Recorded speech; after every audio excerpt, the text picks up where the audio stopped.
आदाब, मुंसिफ टीवी में आपका इस्तकबाल है। पंजाब, हरियाणा और राजधानी दिल्ली की खबरों के साथ मैं हुमायरा गौर। देखेंगे तमाम बड़ी खबरें। आगाज करेंगे हेडलाइंस के साथ। सुर्खियों को पेश करने में ताउन किया है डॉक्टर ऑर्थो ऑयल के साथ साथ डॉक्टर ऑर्थो कैप्सूल्स साथ लेना ना भूलें। खाड़ी देशों के हालात पर प्रियंका गांधी का बयान, युद्ध पर राजनीति नहीं, जनता के मुद्दों पर चर्चा जरूरी।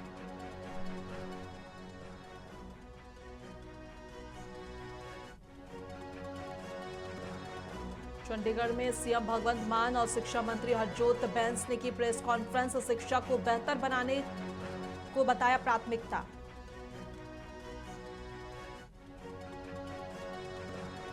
हरियाणा के स्वास्थ्य सेवाओं की समीक्षा, सीएम नायाब सिंह सैनी ने की अहम बैठक।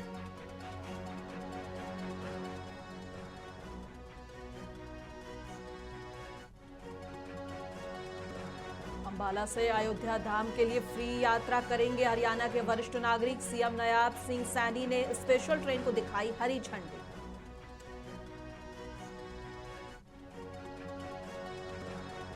और इंडिया इस्लामिक कल्चर सेंटर में शानदार ईद मिलन समारोह, एकता और भाईचारे का दिया गया संदेश।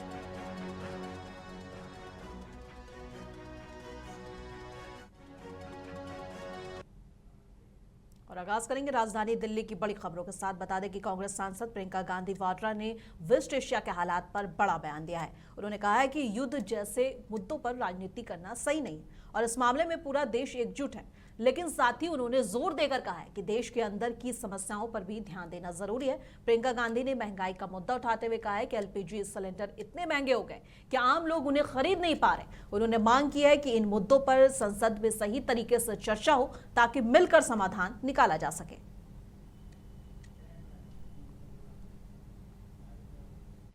बात करते हैं, जान पे खतरा है इसलिए क्योंकि ऊपर से बम बरस रही हैं। तो क्या कर रहे हैं उसके बारे में, उनको वहाँ से निकालने की क्या योजना है ना। इन चीज़ों पे देखिए, जंग पे ना राजनीति करना ठीक नहीं रहता। हम सब एक हैं इस मामले में, हम पूरा देश एक है। लेकिन देश के लिए जो समस्याएं उठ रही हैं उनका समाधान तो चाहते हैं ना हम।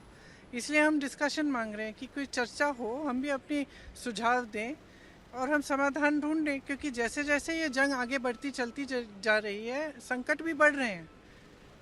आज गैस का सिलेंडर इतना महंगा हो गया है, कोई खरीद नहीं पा रहा है। आगे क्या होगा, पेट्रोल, डीजल, तेल, ये सब इनमें कमी होगी। तो इसके लिए योजना क्या है सरकार की, थोड़ा बहुत बताया है। इसमें अच्छी तरह से चर्चा होनी चाहिए ताकि हम सब एक साथ होकर, एकजुट होकर कोई समाधान ढूंढ पाए। नीतीश कुमार के इस्तीफे को लेकर देश भर में राजनीतिक प्रतिक्रिया सामने आ रही है। बता दें फिलहाल नीतीश कुमार ने एमएलसी के पद से इस्तीफा दे दिया है पर सीएम पद से नहीं दिया है। ऐसे कतार में निर्दलीय सांसद पप्पू यादव ने नीतीश कुमार के इस्तीफे पर बड़ा बयान दिया। उन्होंने कहा कि बिहार के लोग नहीं चाहते कि नीतीश कुमार दिल्ली जाए। उन्होंने चेतावनी दी कि अगर ऐसा होता है तो इसका नुकसान जनता और जेडीयू यानी कि नीतीश कुमार की पार्टी जनता दल यूनाइटेड दोनों को उठाना पड़ेगा। पप्पू यादव ने यह भी साफ कहा है कि बिहार का मुख्यमंत्री जेडीयू से ही होना चाहिए, ना कि बीजेपी से। भाई दिल्ली आ रहे हैं, जा रहे हैं, ये तो आप लोग तय करिए। बिहार की जनता नहीं चाहती है कि नीतीश कुमार दिल्ली जाए। इसका सीधा घाटा जनता दल यू को भी पड़ेगा, बिहार की जनता भी भुगतभोगी हो जाएंगी और बीजेपी को तो पूरा असर पड़ेगा। कौन लोग हैं जो जबरदस्ती नीतीश कुमार जी को इस तरह के हालात पैदा किए हैं। अब नीतीश कुमार जी मूल्यों और ऊंचे आदर्श के लिए जाने जाते हैं। कर्पूरी जी, गांधी, जेपी के आदर्श पर चलते हैं।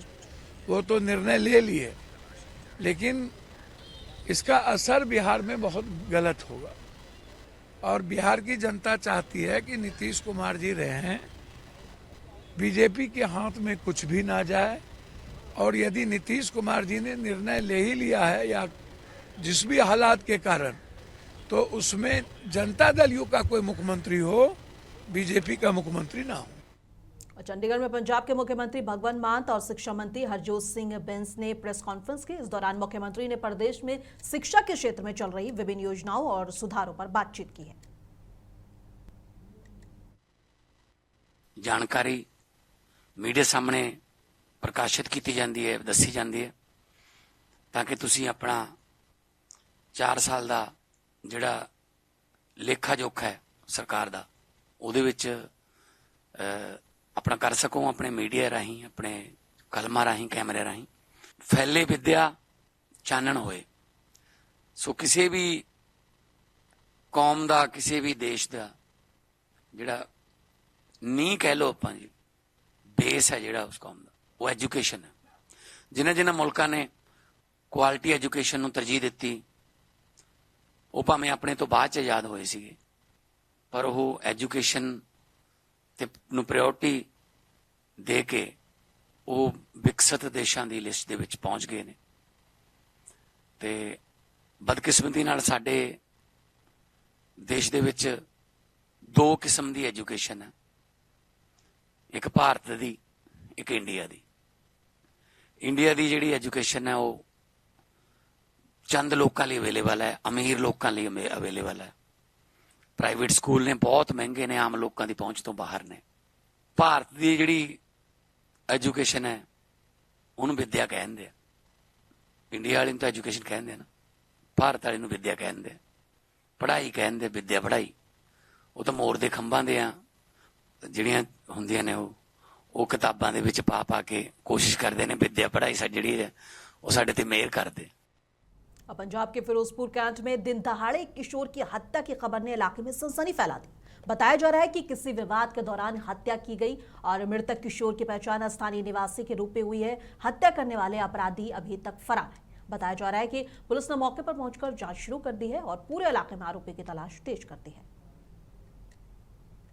ਇੱਥੇ ਇੱਕ ਛਾਉਣੀ ਦੇ ਵਿੱਚ ਕੱਟੇ ਨਾਂ ਦਾ ਮੁੰਡਾ ਰਹਿੰਦਾ ਕਿ ਉਹ ਛੋਟਾ ਨਾਂ ਕੱਟਾ, ਠੀਕ ਹੈ। ਇਹਦੇ ਕੋਈ ਆਪਸ ਦੇ ਵਿੱਚ ਇਹਨਾਂ ਦਾ ਕੋਈ ਝਗੜਾ ਹੋਣਾ ਤੇ ਦੂਸਰੇ ਮੁੰਡਿਆਂ ਦੇ ਨਾਲ, ਜੋ ਉਹਨਾਂ ਮੁੰਡਿਆਂ ਨੇ ਅੱਜ ਇਹਦਾ ਮਰਡਰ ਕਰਤਾ, ਠੀਕ ਹੈ। ਹੁਣ ਇਹਨਾਂ ਨੂੰ ਅਸੀਂ ਇਹਨਾਂ ਦੇ ਬਿਆਨ ਲਿਖ ਕੇ ਘਰਦਿਆਂ ਦੇ ਇਮੀਡੀਏਟਲੀ ਕਾਰਵਾਈ ਅਮਲ 'ਚ ਲਿਆ ਕੇ ਤੇ ਬੰਦਿਆਂ ਨੂੰ ਫੜਾਂਗੇ। ਅਸੀਂ ਟੀਮਾਂ ਆਲਰੇਡੀ, ਜਿਹੜਾ ਇਹਨਾਂ ਨੇ ਜ਼ਬਾਨੀ ਤੌਰ ਤੇ ਦੱਸਿਆ, ਅਸੀਂ ਆਲਰੇਡੀ ਟੀਮਾਂ ਭੇਜਤੀਆਂ।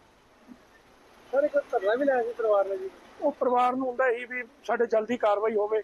ਉਹ ਹੁਣ ਇਹਨਾਂ ਨੂੰ ਵਿਸ਼ਵਾਸ ਦਿਵਾਇਆ ਵੀ ਕਾਰਵਾਈ, ਬਿਆਨ ਲਿਖਾਏ ਨਾਲ ਕਾਰਵਾਈ ਹੋਣੀ ਹੈ। ਟੀਮਾਂ ਭੇਜਤੀਆਂ। ਜਦੋਂ ਇਹਨਾਂ ਨੂੰ ਸਾਰੀ ਗੱਲ ਦੱਸੀ ਹੈ ਤਾਂ ਵਿਦਿਨ ਅ ਮਿੰਟ ਇਹਨਾਂ ਨੇ ਇੱਥੋਂ 5 ਮਿੰਟ ਦੇ ਵਿੱਚ ਹੀ ਧਰਨਾ ਚੁੱਕਿਆ। ਸਰ ਕੋਈ ਪੁਰਾਣੀ ਰੰਜਿਸ਼ ਸੀਗੀ ਸਰ? ਹੁਣ ਡਿਪੈਂਡ ਕਰਦਾ ਜੀ, ਦੇਖਦੇ ਕੀ ਲਿਖਾਉਂਦੇ ਆ ਜੀ। ਅਜੇ ਤਾਂ ਐਡਾ ਵੱਡਾ ਹਾਦਸਾ ਵਾਪਰਿਆ ਹੋਇਆ, ਉਹਨਾਂ ਨੇ ਨਾਲ ਇੰਨੀ ਜਲਦੀ ਕਈ ਚੀਜ਼ਾਂ ਕਹਿਣੀਆਂ ਬੜੀਆਂ ਮੁਸ਼ਕਿਲ ਹੁੰਦੀਆਂ। नई दिल्ली में इंडिया इस्लामिक कल्चर सेंटर में शानदार ईद मिलन समारोह का आयोजन किया गया। इस कार्यक्रम की मेजबानी दिल्ली हज कमेटी के चेयरपर्सन कौसर जहां ने की है और समारोह में केंद्रीय मंत्री किरेन रिजिजू, सांसद गुलाम अली खताना, राजीव प्रताप रूडी और दिल्ली के मंत्री आशीष सूद समेत कई बड़ी हस्तियां शामिल हुई। इस मौके पर सभी मेहमानों ने एक दूसरे को ईद की बधाई दी और भाईचारे, सद्भाव और एकता का संदेश दिया। नेताओं ने कहा है कि ऐसे कार्यक्रम समाज में प्रेम और आपसी समझ को मजबूत करते हैं। देखिए हमारे संवाददाता गुफरान अफरीदी की ये खास रिपोर्ट। हमारे साथ खास बातचीत करने के लिए मौजूद दिल्ली स्टेट हज कमेटी के चेयरपर्सन कौसर जहां बेगम। मैम, क्या कहना चाहिए, कैसा प्रोग्राम था? ईद मिलन प्रोग्राम था, काफ़ी सारे लोग आए, एक छत के नीचे सभी धर्मों के लोग जमा हुए, क्या पैगाम? देखिए बहुत अच्छा, सबकी बहुत शुक्रगुजार हूँ कि अपनी बिजी स्केड्यूल्स में से वक्त निकाल कर आए मेरे कार्यक्रम के लिए। और बहुत अच्छा, अल्लाह का करम है, अच्छा प्रोग्राम हुआ और आप सबको मेरी तरफ से ईद की बहुत बहुत मुबारकबाद। मैम, ऐसे प्रोग्राम कितने रिलेवेंट है, कितना इंपॉर्टेंट है जहाँ पर सभी धर्मों के लोग मौजूद हों? देखिए इससे जो है ना आपसी प्यार, मोहब्बत और गुडविल बढ़ता है, तो ऐसे प्रोग्राम्स होने चाहिए। दिल्ली वक्फ बोर्ड की चेयरपर्सन है, उन्होंने हज कमेटी हज कमेटी की चेयरपर्सन है, उनके उस पर हम आए थे जी, और सब लोग आए थे। यहाँ किरण रिजिजू जी भी आए थे और कई मीडिया की बड़ी पर्सनालिटी आए थे जी। Thank you. तो सर ऐसे प्रोग्राम कितना रिलेवेंट है जहाँ पर तमाम मज़ाहिब के लोग एक छत के नीचे जमा हो, एक छत के नीचे इकट्ठा हो? ऐसे प्रोग्राम कितने इंपॉर्टेंट है? बेसिकली ये बेसिक इस्लामिक प्रिंसिपल है कि सभी को, वो पूरी कायनात का रब है, तो इसमें सभी मजहब आ जाते हैं, जानवर भी आ जाते हैं, इंसान तो आएंगे ही सारे, परिंदे भी आएंगे, पौधे भी आएंगे, जितनी भी जानदार चीज़ें हैं उन सब का रब है, मालिक, ठीक है ना। तो इसलिए ईद मिलन का यही रहता है, पीस, प्रॉस्पेरिटी, अमन, भाईचारा और दुनिया में अमन।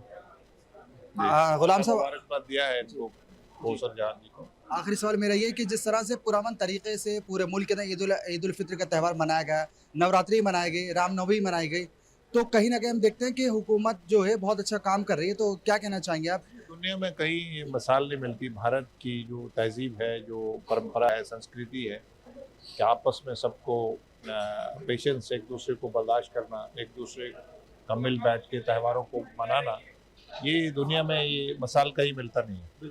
मैं चाहूँगी कि सभी भाइयों बहनों को ईद की बहुत बहुत ढेर सारी शुभकामनाएं और ईद की सेवैयाँ अभी मैंने एंजॉय की और खूब सारा खाना खाया है, बहुत अच्छा लगा। सबको अल्लाह हमेशा खुश रखे, सलामत रखे। रेलेवेंट तो बहुत ही है बिकॉज हम लोग सब एक है, रास्ते अलग अलग हैं पर ईश्वर एक है, अल्लाह एक है, तो मैं तो हमेशा से यही मानती हूँ। और हरियाणा के मुख्यमंत्री नयाब सिंह सैनी ने स्वास्थ्य विभाग के साथ एक महत्वपूर्ण समीक्षा बैठक की है। इस बैठक में राज्य के स्वास्थ्य सेवाओं, अस्पतालों और सुविधाओं की स्थिति पर चर्चा की गई है। सीएम ने अधिकारियों को निर्देश दिए हैं कि जनता को बेहतर इलाज और सुविधाएं मिलनी चाहिए। सरकार का फोकस है कि स्वास्थ्य सेवाओं को और मजबूत बनाया जाए ताकि लोगों को किसी भी तरह की परेशानी न हो।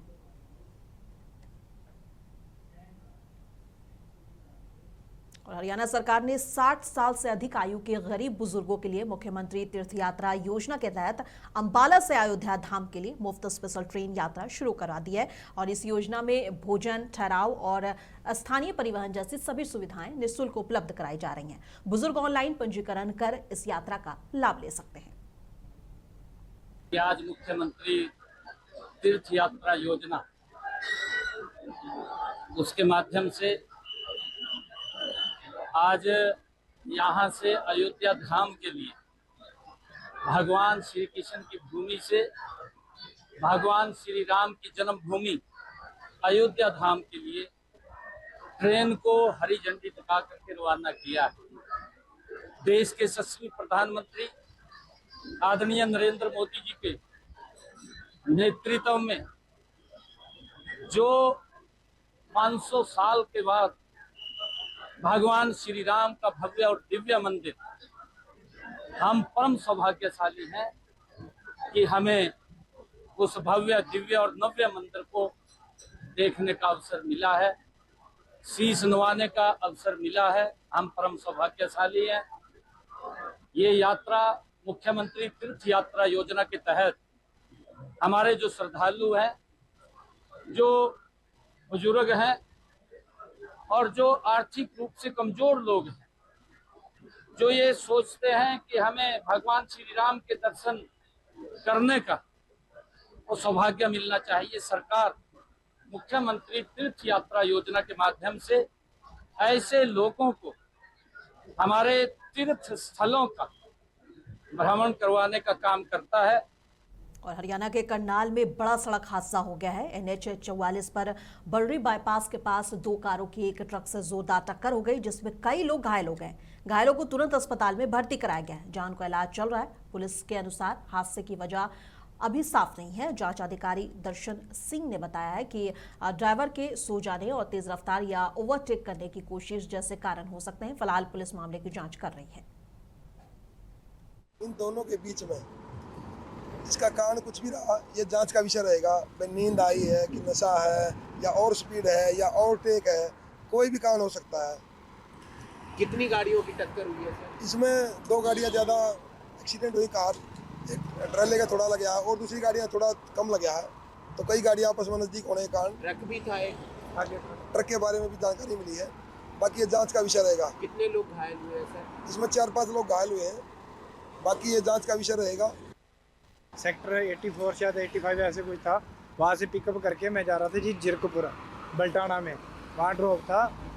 तो ये गाड़ी ने पता क्या किया, ये गाड़ी है जो टाटा की, कनेक्टर साइड में आके बारी में लगी है ना, जब आगे ट्रक खड़ा था तो इसकी स्पीड ज़्यादा होने के कारण मेरी गाड़ी घूम के ट्रक में लगी और ये गाड़ी फिर दोबारा से हमारे बीच में लगी है। और 3-4 बच्चों को चोट लगी है, उसकी माँ को भी चोट लगी है, थोड़ी मेरे भी लगे, सिर में है, मेरे हाथ में और थोड़ा यहाँ पे है। दोनों गाड़ियों में सवारियां थी सर? हाँ, दोनों में सवारियां थी। मेरे साथ 3 बच्चे और एक यानी जिनकी मम्मी थी। अभी हॉस्पिटल लेके गए हैं जी, मैं भी जा रहा हूँ। जो लड़का बैठा था आगे उसके काफ़ी चोट है जी, यहाँ पे टांग कट गई उसकी, और छोटी बच्चियों के भी हाथों में लगी है चोट। और अब चंडीगढ़ से हवाई यात्रा करने वाले यात्रियों को महंगे खाने पीने की चिंता नहीं सताएगी। शहीद भगत सिंह इंटरनेशनल एयरपोर्ट पर रविवार को उड़ान यात्री कैफे की शुरुआत कर दी गई है, जहां अब मात्र 10 रुपए में चाय की चुस्की ले जा सकेगी। और ये पहल आम यात्रियों को सस्ती और सुलभ सुविधाएं देने के लिए के उद्देश्य शुरू की गई है। और इस कैफे में न सिर्फ चाय बल्कि पानी की बोतल भी 10 रुपए में उपलब्ध कराई जा रही है। इसके अलावा कॉफी 20 रुपए, समोसा और सैंडविच और कचौड़ी भी 20 रुपए में मिलेंगे। वहीं स्वीट्स ऑफ द डे भी मात्र 20 रुपए में यात्रियों को परोसा जाएगा। एयरपोर्ट पर यह कदम यात्रियों के लिए बड़ी राहत माना जा रहा है, क्योंकि यहां पहले खाने पीने के दाम काफी अधिक थे। सबको नमस्कार, सारे मीडिया पार्टनर्स को नमस्कार और I welcome all of you here. आज 29 तारीख को honourable minister of civil aviation, union minister of civil aviation, passenger centric जितनी भी फैसिलिटीज डेवलप की गई हैं विभिन्न अलग अलग एयरपोर्ट्स पर, उन सबको डेडिकेट करेंगे, उनका इनॉग्रेशन करेंगे हिरासर राजकोट एयरपोर्ट से। और साथ में सारे एयरपोर्ट वर्चुअली जुड़ेंगे, उसमें चंडीगढ़ एयरपोर्ट भी जुड़ रहा है। अगर मैं चंडीगढ़ एयरपोर्ट की बात करूं तो हम लोगों ने यहाँ पे पैसेंजर की काफ़ी फैसिलिटीज डेवलप की हैं। पैसेंजर फैसिलिटेशन को लेके उनको एक अच्छी सुविधा देने के लिए उसमें सबसे पहले जो प्रधानमंत्री जी का एक विजन था कि एयरपोर्ट के ऊपर सस्ती चीज़ें मिलें, इकोनॉमिकल चीज़ें मिलें, उसमें उड़ान कैफ़े जो आप देख रहे हैं मेरे पीछे, उड़ान कैफ़े जो एक बहुत बड़ा इनिशिएटिव था ऑनरेबल प्राइम मिनिस्टर साहब का, ऑनरेबल हमारे मिनिस्टर ऑफ सिविल एविएशन का, उसका आज उद्घाटन है। हमारे चंडीगढ़ एयरपोर्ट पर भी ये डेडिकेशन है इसका और अदर दूसरे एयरपोर्ट्स पे भी है। तो इसमें आप देखेंगे मेन्यू में जो चाय, समोसा और जो छोटे मोटे स्नैक्स हैं वो बड़े ही कम रेट में सारे पैसेंजरों को आज से उपलब्ध हो जाएंगे। दूसरा जो आपने देखा एक बहुत बड़ा इनिशिएटिव था जिसमें पेपरलेस प्रोसेसिंग पैसेंजर्स की, जो डीजी यात्रा के नाम से सब जानते हैं, उसका भी आज से डेडिकेशन होगा। हालांकि हमने वो फैसिलिटीज ट्रायल रन पे शुरू की हुई थी, लेकिन आज से उसका ऑफिशियली शुभारंभ हो जाएगा। पैसेंजर उसको पहले भी यूज कर रहे हैं और मेरी सभी पैसेंजरों से निवेदन रहेगा कि वो डीजी यात्रा को ज्यादा से ज्यादा उपयोग करें। और हमने डीजी यात्रा में उनको सहायता देने के लिए डीजी बडीज, जो एक डेडिकेटेड मैन पावर है जो डीजी यात्रा पैसेंजर्स को फैसिलिटेट करते हैं, उनको हेल्प करते हैं एयरपोर्ट। नई दिल्ली में दरगाह कुतुबुद्दीन बख्तियार काकी पर खास दुआ का आयोजन किया गया। इस दुआ में ईरान, इजराइल और अमेरिका के बीच बढ़ते तनाव को खत्म करने और दुनिया में शांति कायम रखने की प्रार्थना की गई। कार्यक्रम में बड़ी संख्या में लोगों ने हिस्सा लिया और अमन, भाईचारे और स्थिरता के लिए दुआ मांगी। दरगाह में इमाम मौलाना मुख्तार अली अशरफ ने कहा कि दुनिया को इस समय शांति और आपसी समझ की जरूरत है। उन्होंने अपील की है कि सभी देश अपने बातचीत के जरिए अपनी जो भी प्रॉब्लम है उसको सुलझाएं। इंडिया इस्लामिक कल्चर सेंटर के साबिक सदर और ऑल इंडिया जमीयत कुरैश के नेशनल चेयरमैन अलहाज सिराज कुरैशी साहब हमारे साथ खास बातचीत करने के लिए मौजूद हैं। सिराज साहब, क्या कहना चाहेंगे? गैस की किल्लत है, काफ़ी ज़्यादा लोग परेशान हैं, वीडियोग्राफी आ रही है, पेट्रोल से परेशान है, डीजल से परेशान है, क्या कहना चाहेंगे? मालूम नहीं कि लोगों ने क्यों इस तरह की अफवाह फैला रखी है। कहीं डीजल की प्रॉब्लम नहीं है, सिलेंडर की प्रॉब्लम नहीं है, सिलेंडर जो है डिलीवर हो रहे हैं जैसे होते थे पहले की तरह। लोगों ने अफवाह दी कि हाँ ये शॉर्टेज है, अरे भाई लड़ाई हो रही है। लड़ाई से इसका मतलब ये है लड़ाई को हिंदुस्तान में थोड़ी हो रही है, लड़ाई जहाँ हो रही है। लेकिन यहाँ पे इतने सारे आपको मालूम है टैंकर्स आ चुके हैं, इतने बड़े जहाज़ आ चुके हैं, पेट्रोल आ रहा है, डीजल आ रहा है, सब कुछ आ रहा है। गैस की कहीं दिक्कत नहीं है। मैंने कई लोगों से पूछा, कंज्यूमर से, वो कहते हैं हमें कोई दिक्कत नहीं है, सिलेंडर हमारे पास आ गया, हमने ऑर्डर किया, हमारे पास सिलेंडर आ गया, जैसा डिलीवरी होती थी वैसे चल रही है। पेट्रोल पंप पे लोग कहते हैं लाइनें लगी हुई हैं, पता नहीं कहाँ से फ़ोटोग्राफ लोग ले लेते हैं। किसी पेट्रोल पंप पे लाइन, मैं जाता हूँ पेट्रोल डीजल के लिए, पेट्रोल पंप के अंदर कोई लाइन लगी हुई, पूछता हूँ मैं उनसे कोई लाइन लग रही है, कहते हैं साहब हम 24 घंटे खुले, हम तो कोई दिक्कत नहीं, हमको कोई परेशानी नहीं है। लोगों ने इस बात का जो है वो हवा बना रखा है। ये ठीक नहीं है हिंदुस्तान के लिए, ये सब कुछ कहना ठीक नहीं है। ऐसे अब लोग कहने लगे साहब कोविड जैसे क्राइसिस आने वाले हैं, कोई कोविड क्राइसिस आने वाले नहीं है। प्राइम मिनिस्टर ने तो बहुत खुल के कह दिया है कि हिंदुस्तान के अंदर किसी चीज़ की किल्लत नहीं है। और मैं तो प्राइम मिनिस्टर की, अपने वज़ीर आज़म की बहुत बारे में बहुत ही तारीफ़ करता हूँ कि वो सिचुएशन को इतने अच्छे तरीके से हैंडल कर लेते हैं। अभी भी उन्होंने बहुत अच्छे तरीके से सिचुएशन को हैंडल कर रखा है। और केंद्रीय मंत्री किरण रिजिजू ने ममता बनर्जी और टीएमसी पर चुनाव प्रक्रिया हाईजैक करने का आरोप लगाया। केंद्रीय मंत्री किरण रिजिजू ने कहा है कि मुख्यमंत्री ममता बनर्जी और उनके तृणमूल कांग्रेस के कार्यकर्ता चुनाव प्रक्रिया को हाईजैक कर रहे हैं और मतदाताओं को धमकी दे रहे हैं। किरण रिजिजू ने पीयूष गोयल और सुकांता मजूमदार और अन्य बीजेपी नेताओं के साथ मिलकर निर्वाचन आयोग को याचिका सौंपकर सुनिश्चित करने का आग्रह किया है कि चुनाव स्वतंत्र और निष्पक्ष तरीके से हो सके। हम सब इलेक्शन कमीशन को एक पिटीशन देने आए हैं। ये बहुत ही गंभीर पिटीशन, बहुत ही महत्वपूर्ण एक विषय लेके आए हैं। अभी जो चुनाव हो रहे हैं 5 राज्यों में, उसमें से सबसे विशेषकर पश्चिम बंगाल में चुनाव को पूरा हाईजैक करने के लिए, लोकतंत्र को पूरा कब्जा करके, लोगों को अपना मत देने का अधिकार को वंचित रख करके, डरा धमका करके पश्चिम बंगाल में जो तबाही मचा रखा है, वहां के मुख्यमंत्री ममता बनर्जी और तृणमूल कांग्रेस ने जो हालात बना के रखा है, उसको लेकर के गंभीर चर्चा इलेक्शन कमीशन ऑफ इंडिया के साथ हम लोगों ने बैठक की। इलेक्शन कमीशन पूरे टीम अधिकारियों के साथ हम लोगों का एक एक पॉइंट को सुना और हमने एक एक पॉइंट बारीकी से बताया कि मुख्यमंत्री खुद। केंद्रीय मंत्री नितिन गडकरी ने आईआईटी दिल्ली में आयोजित किसान कुंभ 2026 के एग्री कॉन्क्लेव में हिस्सा लिया है। इस कार्यक्रम में कृषि से जुड़े नवाचार, तकनीक और किसानों के लिए नई योजनाओं पर चर्चा हुई। गडकरी ने कहा कि सरकार किसानों की आय बढ़ाने और कृषि क्षेत्र को और मजबूत बनाने के लिए लगातार प्रयास कर रही है।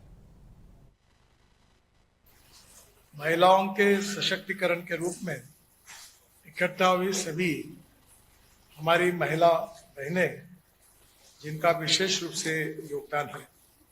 मुझे बहुत खुशी है कि हमारे महिलाओं का सशक्तिकरण करने के लिए, आर्थिक प्रगति और विकास के लिए किस प्रकार के योजनाओं के द्वारा, किस प्रकार के उपक्रमों के द्वारा ये कैसे चित्र बदल सकता है, इसका मार्गदर्शन इस कुंभ में होने वाला है। साल 2020 में दिल्ली दंगों की साजिश के आरोपी सरजिल इमाम का आज यानी सोमवार को पेरोल समाप्त हो रहा है और सरजिल इमाम आज दिल्ली की तिहाड़ जेल से सरेंडर करेंगे और इसके लिए वो सोमवार सुबह अपने पैतृक गांव काको से दिल्ली के लिए रवाना हो गए हैं। दिल्ली दंगा मामले में सरजिल इमाम पिछले 6 सालों से जेल में बंद है। क्षण के लिए खुशी तो हुई कि हमारा बच्चा कम से कम अपने घर पर वापस है और ईद के मौके, ईद ऐसे त्यौहार के मौके पर वो आया, सारे लोग ये।